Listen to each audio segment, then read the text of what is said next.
خوش نصیب لوگ وہ جن کو نصیب ہو صحبت اللہ۔ آہ ولی میں وہ تاثیر دیکھی، بدلتی ہزاروں کی تقدیر دیکھی۔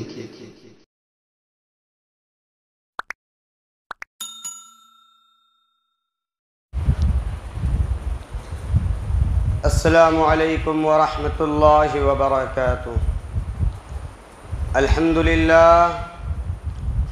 للہ وکفا وسلام علی عبادہ الذین اصطفیٰ، اما بعد فقد قال النبی صلی اللہ علیہ وسلم من تزوج امرأة لعزها لم يزد اللہ الا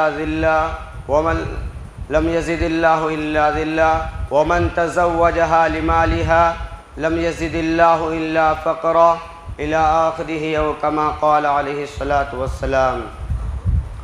صدر محترم اور گرامی قدر سامعین اکرام، اس وقت میرا موضوع سخن ہمارے معاشرے کا وہ ناسور ہے جس نے زندگی کی بنیادوں کو ہلا کر رکھ دیا ہے، سینکڑوں ہزاروں گھروں کو تباہ و برباد کر دیا ہے، اور کتنے ہی جذبات کو مسل کر رکھ دیا ہے۔ یہ وہ بیماری ہے جسے آپ اور ہم جہیز کے نام سے یاد کرتے ہیں۔ میں نے خطبہ کے بعد ایک حدیث شریف پڑھی ہے جس میں حضور پرنور محمد عربی صلی اللہ علیہ وسلم کا پاک ارشاد ہے کہ جو شخص عزت حاصل کرنے کے لیے شادی کرے گا تو رب ذوالجلال سے شخص کو ذلت کے سوا کچھ نہ دیں گے، اور جو شخص مال کے لالچ میں شادی کرے گا تو اس کو فقر و فاقہ اور تنگ دستی کے سوا کچھ نصیب نہ ہوگا۔ پیارے دوستو، آج ہندوستان کے اندر اور خاص طور سے ہمارے معاشرے میں جہیز ایک ایسا ناسور بن گیا ہے جو ایٹمی ہتھیار سے زیادہ خطرناک اور مہلک ثابت ہوتا جا رہا ہے۔ اس منحوس جہیز کی بنیاد پر ہندوستانی معاشرے میں روزمرہ اخبارات کی رونق زار بن کر یہ سرخیاں چھپتی ہیں کہ فلاں شوہر نے اپنے سسرال والوں سے اسکوٹر نہ ملنے پر اپنی نئی نویلی دلہن کو جلا دیا، فلاں شخص نے مزید جہیز کا مطالبہ پورا نہ کرنے پر بیوی کو موت کے گھاٹ اتار دیا۔ عجب ماجرا ہے حضرات دیکھیے، عجب ماجرا ہے حضرات دیکھیے، داماد مانگتا ہے خیرات دیکھیے۔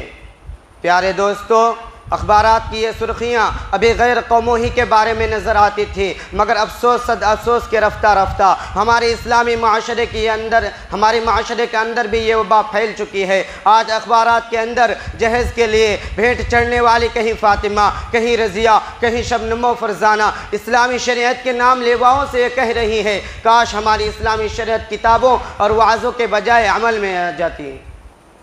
پیارے دوستوں اور اسلام کے نوجوانوں، عورت رب ذوالجلال کی جانب سے عطا کرتا ہوا حسین تحفہ ہے جس نے انسانی زندگی کی اور عنائی بخشی۔ اسی عورت کے دم سے نظاروں میں خوبصورتی پیدا ہوئی، اسی معصوم کلی نے حضرت آدم علیہ السلام کی زندگی سے خوف و وحشت کو دور کیا۔ مگر ان تمام باتوں کے باوجود ظلم و ستم کی تاریخ شاہد ہے کہ اس دار فانی میں جتنے مظالم برپا ہوئے ہیں ان میں زیادہ تر صنف نازک ہی پر کیے گئے ہیں۔ اس بے رحم سماج نے عورت کو جس نظر سے دیکھا ہے وہ نہایت ہی قابل مذمت ہے۔ تاریخ عالم ان دردناک واقعات سے بھری پڑی ہے۔ کبھی حضرت مریم علیہ السلام کو دنیا والوں نے محتم کر کے جنگلوں کی خاک چھاننے پر مجبور کیا، تو کبھی نمرود نے اپنی بیٹی کو ایمان لانے کی پاداش میں آگ میں ڈالا، تو کبھی عرب کے جاہل معاشرے نے لڑکیوں کی پیدائش کو اس قدر منحوس تصور کیا کہ ان کو پیدا ہوتی ہی زندہ درگور کر دیا جاتا تھا، مار دیا جاتا تھا۔ محترم حضرات، آج بھی ان معصوم دو شیزاؤں پر ظلم و ستم کے پہاڑ توڑے جا رہے ہیں۔